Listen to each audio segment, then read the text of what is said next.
Pasabog na naman. Ahas ni Andrea Brillantes pinagkaguluhan ng netizens. Isa na namang pasabog na Halloween look ang ipinakita ng aktres na si Andrea Brillantes. Sa pagkakataon na ito, may kasama na si Andrea na isang kulay dilaw na ahas sa kanyang pormahan.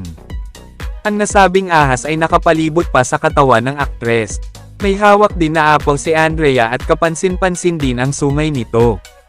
Huli namang pinagkaguluhan ng netizens ang Halloween look ng dalaga. Bakit mo naman ginawang accessory si Mars? M's finish na. Happy Halloween. Ayoko nang magsalita, emojis na lang. Hindi pa natatapos ang pasabog. Nauna nang ginaya ni Andrea si Regina George ng pelikulang Mean Girls at kamakailan lang ay sira-sira naman ang damit nito habang may suot itong pakpak.